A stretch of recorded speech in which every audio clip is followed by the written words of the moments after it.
es cierto que todos los caminos conduzcan a Roma. Los lugares donde podemos ir son casi infinitos. ¿Ya decidiste dónde quieres ir hoy? Piénsatelo bien para no equivocarte. Toma en cuenta que el tablero de ajedrez ha cambiado.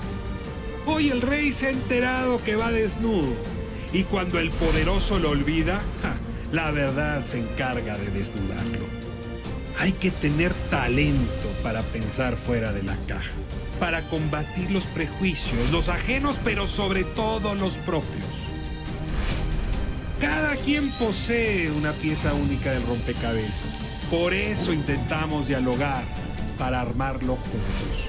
La palabra nos libera y la conversación nos empareja. Aquí no hay lugar común. Abrimos la conversación con Silvia Torres Castilleja. Silvia, me da muchísimo gusto tenerla aquí en No hay lugar común. Muchas gracias por invitarme, con tu público. Una científica tan reconocida, tan premiada, y que nos puede contar lo difícil que es ser científico en México y lo gozoso que es. ¿Cómo la llamo? ¿Astrónoma, astrofísica, es lo mismo? Es lo mismo, es lo mismo. Lo que pasa es que históricamente los astrónomos eran los que observaban y en cierta manera los astrofísicos eran los que estaban interpretando, aplicando las leyes de la física. Eso empezó, las leyes de la física la han aplicado desde Galileo, antes no. Y eso empezó, la diferenciación empezó al finales del siglo XIX. Pero ahora ya no hay diferencia. No hay observadores sin física. No, no hay observadores sin física. Observador sin física es metafísico, es un astrólogo. Más o menos, exactamente. Es que los astrónomos empezaron también como astrólogos. A ver, una pregunta. ¿En qué momento se separó la astrología de la astronomía? ¿Cuándo la tienen? Pues por ahí precisamente los tiempos de Kepler y de Galileo. Ahí se separa, se va separando. Dejan de ver... Dejan de ser astrólogos y se vuelven astrónomos. En cierta manera, porque todavía Kepler hace algunos horóscopos, pero le molesta hacerlos. Y están preocupados por la astrología, pero ya no. ¿En qué momento se deja atrás la alquimia para dedicarse a la química? A ver, Newton, que es uno de los fundadores, el fundador de la física, se dedicó buena parte de su vida a querer producir oro, que era lo que hacían los alquimistas. Kepler, decía usted, es alguien que llegó a hacer horóscopos. ¿En qué hizo que dejaran atrás esa parte como más próxima al pensamiento mágico para estudiar con seriedad el movimiento de los cuerpos celestes? Porque estaban tratando de predecir las posiciones de los planetas y tratando de entender por qué se aparecen en el cielo en el recorrido alrededor de las otras estrellas. Entonces, tratando de representar ese recorrido. Se dieron cuenta que había constantes y que se podían medir. Entonces, Kepler es el que se da cuenta y establece las leyes de Kepler de que están los planetas en un solo plano alrededor del Sol, que están recorriendo órbitas elípticas, en fin, es una historia muy interesante. Ahora, eso rompe... Y es simultáneo con Galileo, que Galileo está observando por primera vez a través del telescopio, ve la luna que tiene montañas y valles y en fin, toda una irregularidad en su orografía, que eso rompía con toda la historia. Ve las manchas del sol, ve que el sol está girando, en fin, empieza a mirar una serie de otros eventos que ya lo alejan de pensar en la astrología. ¿Pero cabe que es la óptica lo que los llevó a cambiar su punto de vista? O sea, que la posibilidad de... A Galileo sí. A Galileo sí. Eso era, ¿no? Era un óptico al principio. Bueno, Galileo fue físico, fue óptico, fue todo. Pero lo importante es que volteó a ver el cielo y lo notó y vio las propiedades que tenía. O sea, y era un científico. Él anotó todo lo que observó, lo anotó y registró que había habido cambios. Por ejemplo, detecta los 4 lunitas alrededor de Júpiter. Ve a Júpiter y ve que hay unas estrellitas. Muy bien, anota ahí. Y al día siguiente ve que las ve en otra posición y ve que no hay otras alrededor. Entonces hace el seguimiento de Júpiter y llega a la conclusión que son 4 lunas. Entonces es extraordinario el pensamiento, la deducción de Galileo son extraordinarias. Ahora, están en una época donde la religión ya resolvió la mayoría de las preguntas, ¿no? Es decir, la Tierra está en el centro, el universo gira alrededor de la Tierra. Esto que Kepler descubre muestra lo contrario, Bueno, ¿no? Y tienen Kepler y Galileo que pelearse con las convicciones religiosas de la época. Pero lo pongo más fuerte. Newton guardó sus teorías en el cajón durante más de 20 años porque no tenía ganas de tener una vida larga de pleito con los poderes religiosos. A ver, ayúdeme a entender ahora esa dinámica entre religión y ciencia de la época. bueno, pero sigue estando presente esa dinámica. Ay, se me había olvidado Sí. Donald Trump, estimada Silvia. No, Sí, no, tienes no, razón. no, esa discusión sigue estando presente. Por ejemplo, hay una terrible eh, discusión acerca de la teoría de la evolución, que se llama de la evolución de los seres vivos. Le llaman teoría, pero no es una teoría, son hechos incontrovertibles. Los fósiles, los dinosaurios se extinguieron, de ahí salen las aves, etcétera. Ya sabemos toda esa historia. Y sin embargo, la religión y muchos grupos religiosos no aceptan eso. Y dicen, no es más que una teoría, porque así se llamó. Pero es que no es una teoría, es una evidencia ¿La religión científica. ha sido un problema para la ciencia? Yo creo que sí, en algunos momentos sí. Para algunas personas, en realidad no es la religión, ¿Qué es? son las personas. Sus creencias, sus Sus tonterías.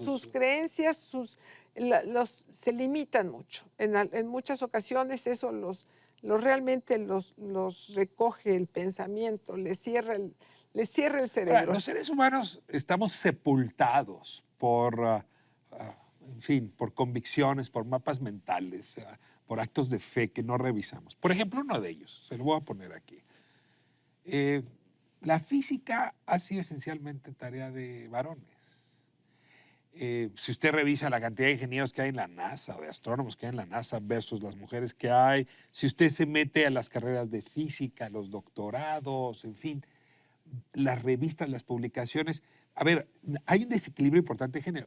Al punto, Herminia Pasantes estaba aquí sentada en este lugar hace unos meses, en donde se ha llegado a decir que sí, lo que ocurre es que el cerebro femenino no es tan capaz para la abstracción, sobre todo para temas de la física y la matemática, como la de los varones. A ver, le presto un telescopio, observa usted las lunitas alrededor de Saturno y me dice si hay evidencia de esto o es un dogma de fe, ese de que las mujeres no son buenas para las matemáticas. A ver, hay varias posibilidades. Una es que efectivamente sean diferentes, que el cerebro esté conformado con diferentes propiedades. Hay esa preocupación. Pero yo tengo una preocupación superior. Yo creo que la educación que reciben las mujeres, que recibimos y que seguimos recibiendo, es la mayor limitación. Estoy convencida que la mayor limitación no es cerebral, es social. O sea, Empieza desde la familia, de la escuela, de los amigos, de todo lo que nos o sea, rodea. no es el hardware, no es el disco duro, es el software que vamos metiendo. Exactamente. Ahora, si hay un poco de hardware, podría yo aceptar eso, pero pienso que la limitación superior es la social. ¿Quiénes son las personas que son los que introducen al niño en la sociedad? Los padres. Los padres procuran que el niño conforme lo que se espera de él. Yo tuve un padre médico y una madre maestra. Un padre normalista. médico, una madre maestra, y no tuve la fortuna de no tener hermanos varones. ¿Por qué? Porque seguramente nos hubieran educado distinto. Seguramente al haber tenido hermanos varones hubiera sido que a ellos les hubieran dado una responsabilidad y a nosotras somos 3 mujeres, nos hubieran dado otra. Pregunta. Como no tuvimos hermanos varones, tuvimos todas las responsabilidades o tan pocas, pero en igualdad de circunstancias. ¿Cuándo se dio cuenta que usted tenía habilidades para la física? Para las matemáticas desde el principio, desde pequeña. ¿Y ahí cómo reaccionó su papá, su mamá? No, pues muy bien, muy ¿Se contentos. dieron cuenta Sí, que sí, que se dieron cuenta que tenía habilidades y pues la fomentaron, les dio gusto, es un orgullo para la familia, en fin, así normal. Ahora, usted ha contado en otros momentos que eso de las estrellitas no era su tema. O sea, usted no No, andaba no, viendo no, como yo Galileo, no, nada. bueno, sí, Que lo que le interesaba me encantaba verlas, pero no tenía yo ningún referente que me ayudara a entender el cielo. Entonces, pues era un aspecto, pues nada más lindo, romántico y ya. Pero cuando entró usted a hacer física, ¿qué se imaginaba haciendo? ¿Dónde se veía ahora? Es un diálogo de Silvia ahora con la Silvia de 18 Pues años. no lo sé, no me imaginaba, no sabía qué hacer. No, era realmente una gran duda. Cuál iba a ser mi futuro. Pensé que iba a ser química y como que me parecía más razonable verme entre matraces y haciendo ahí revolturas de sustancias. Pero me dio la curiosidad por la física y ingresé a la carrera de física y ahí ya me enamoré de la astronomía, porque tomé una clase de astronomía que era optativa y me encantó. Ya me Usted es volvió la loca. primer doctora en astronomía en este país. Sí, sí. A ver, Pe- cuénteme cómo de los 18 años a ese doctorado ocurrió la transformación. Así, si me le puede decir Bueno, una nuez. pues seguí avanzando en los estudios y me dieron la oportunidad de continuar en eso. Y tuve la oportunidad de tener una beca. No había becas en ese momento, sí había becas, pero eran muy poquitas. No existía el CONACYT. Yo me fui a estudiar en 1963, no existía el A CONACYT, Berkeley. a Berkeley. Entonces dependía yo de la voluntad del maestro Guillermo Haro, que era el director del Instituto de Astronomía, y que él dijo, yo quiero que salgan, los jóvenes tienen que salir, porque aquí estamos muy encerrados, tienen que salir a buscar otras perspectivas, otros modos de ver el mundo, otra Oiga, pero manera de hacer Berkeley la no ciencia. es cualquier universidad. No, debo decir que traté de entrar al Tecnológico de California, pero estaba yo Caltech. a Caltech, estaba yo en esos momentos en la transición de casarme con mi esposo y él también trató de entrar al Tecnológico de California. A él sí lo aceptaban fácilmente y a mí no, por ser mujer.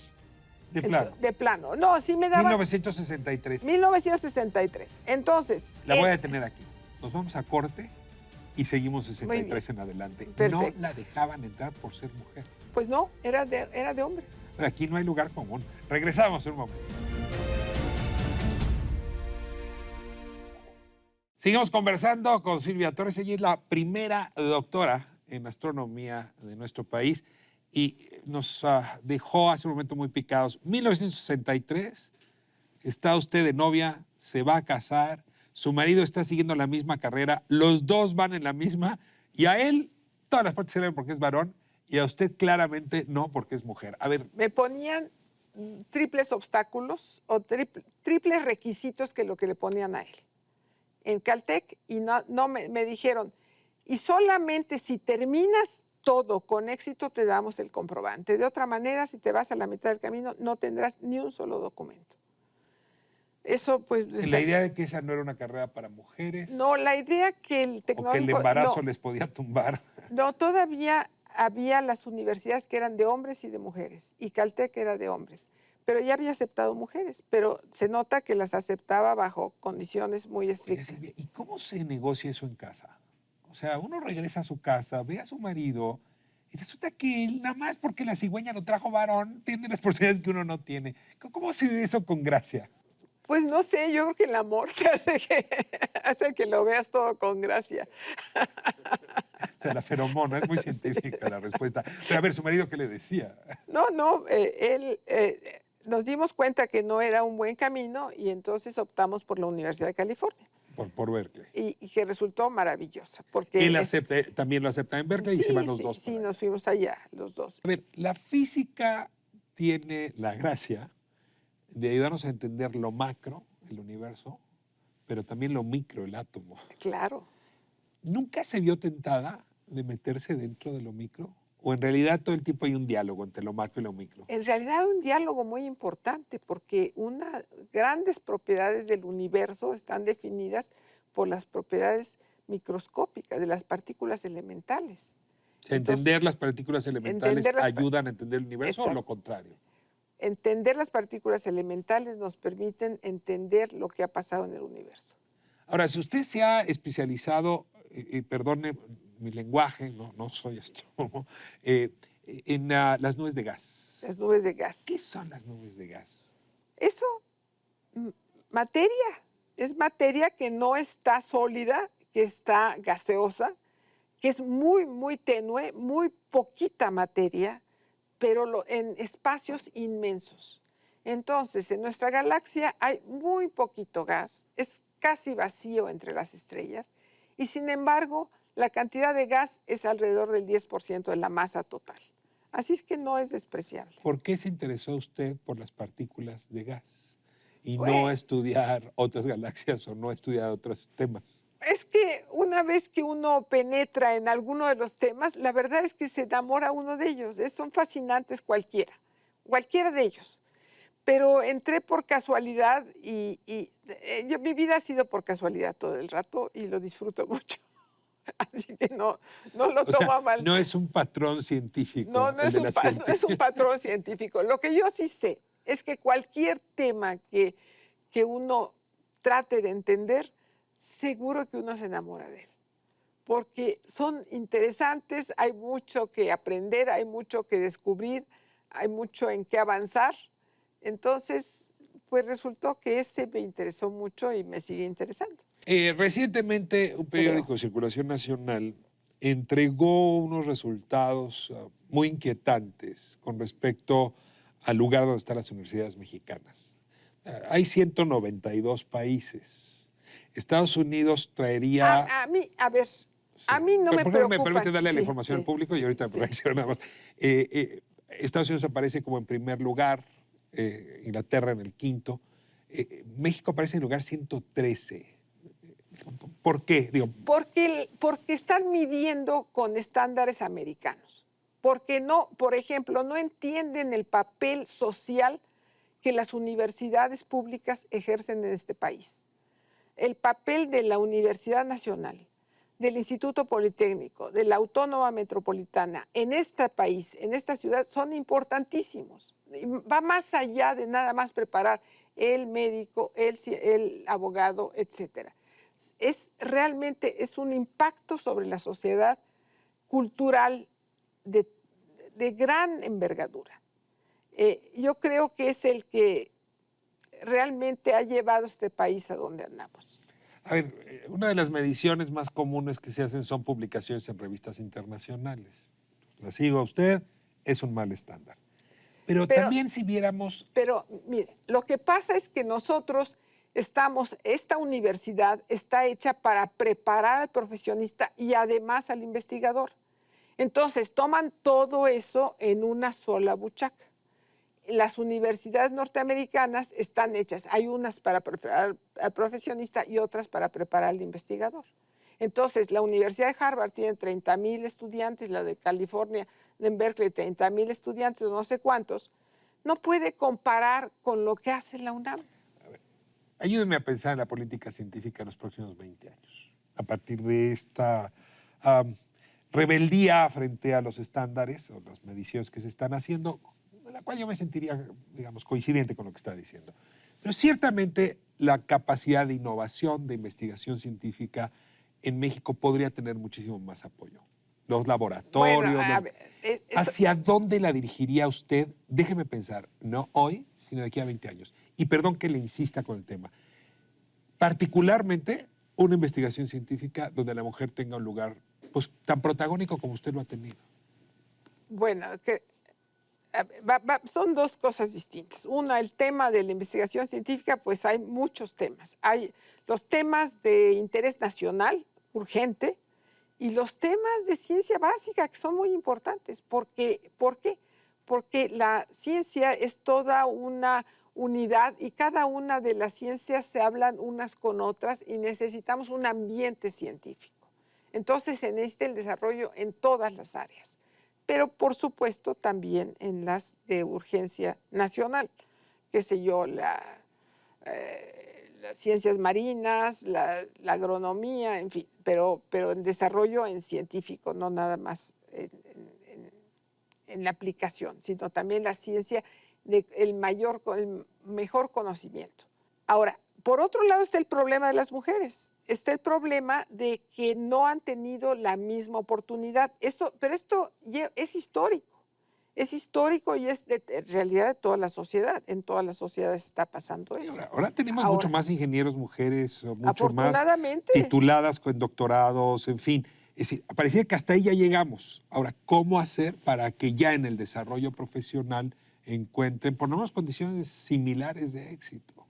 Pues y es seguir trabajando eso. Se tiene que trabajar desde la familia, desde la escuela, decirles que son tan capaces como los hombres, porque si la maestra y la madre no les da la misma libertad de pensamiento, libertad de acción, pues la niña no se siente en las mismas condiciones. Los juguetes son distintos de los niños, de las niñas. Ya desde entonces se está haciendo diferencia. Usted es maestra. Yo soy maestra, pero de adultos. Bueno, ya de ¿Qué jóvenes. hace cuando tiene una chica talentosa? ¿Actúa distinta que si tiene un chico talentoso? Yo no, yo actúo en circunstancias semejantes. Trato de actuar en igual forma. Trato de actuar, de darle las mismas oportunidades, las mismas retos, las mismas limitaciones, si usted quiere, pero trato de ser igual. Ahora, cuando saben que usted es la primera astrónoma con doctorado, sí debe ser un rol a seguir, ¿no? Sí debe haber una suerte de fascinación de sobre todo sus alumnas. Pues a mí me gustaría pensar que sí la hay.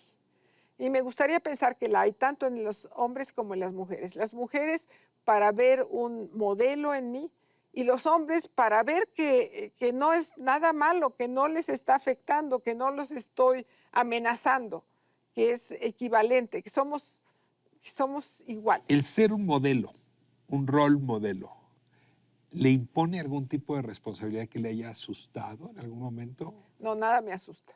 ¿Nunca, no? No me asusta. ¿Ni las nubes de gas? No. Pero sí siento responsabilidad como no. O sea, ¿sabe usted de la gravedad que puede implicar su comportamiento? Siento responsabilidad de presentarme en público, de presentarme ante las niñas, de presentarme ante todos, porque no solamente a las niñas hay que decirles que pueden, a los niños hay que decirles que las niñas pueden. ¿Eso la obliga a ser mejor persona?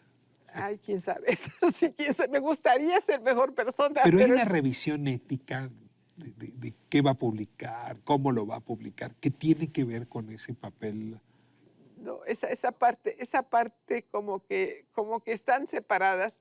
O sea, tengo mi trabajo, mi investigación, que la hago por donde voy pudiendo, y tengo ahorita siento la responsabilidad de presentarme en público para que me vean y que sepan que pueden alcanzar sus sueños. Que una chica que tenga habilidades, que puede alcanzar sus sueños. Una chica que tenga grandes expectativas, lo puede lograr si trabaja mucho. Ahora hay que trabajar. Los hombres y las mujeres, si quieren llegar a algún lado, tienen que esforzarse muchos años, toda su vida. No es algo de trabajar 3 días y luego soltarlo.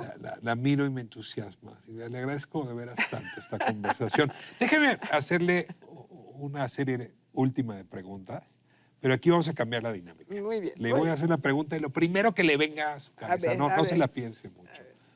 Palabra favorita. Ciencia. Palabra que más detesta. La mentira, no sé. ¿Qué sonido la hace volar, soñar, disfrutar? Pues la música. ¿Cuál? Por ejemplo, Sati. Si le preguntara por el sonido que más detesta. Hard rock. No lo tolero.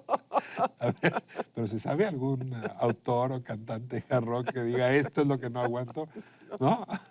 Además, cada vez es más hard, entonces. Sí, el rock pesado no lo puedo, no lo tolero. Y a todo volumen menos. Oye, ¿y si usted no hubiese sido astrónoma, qué habría sido? Pues no sé, cualquier cosa, pero lo hubiera disfrutado. ¿Astróloga? No, astróloga no. No. Eso no lo hubiera disfrutado. Eso no. ¿Pero qué otra cosa habría disfrutado? Cualquier cosa. hubiera sido maestra, hubiera sido, bueno, química, hubiera sido ingeniera. No pensé en ser ingeniera porque todavía estaba más alejado de lo posible. Pero yo creo que me hubiera ¿Es usted una disfrutado mujer mucho. religiosa? No. No. Me Un día- enseñaron religión en la casa, pero no soy una mujer religiosa. Un día esto se va a acabar, ¿no? ¿Qué? La vida. Usted va a dejar. La vida, yo, sí, claro. o sea, Sí, sí, esto sí, que sí. estamos haciendo usted y yo se va a acabar. ¿Qué le gustaría que fuera el balance? O sea, si, digamos, deje de usar la metáfora, ¿qué le gustaría que le dijera un ser superior o qué le gustaría que le dijera su epitafio?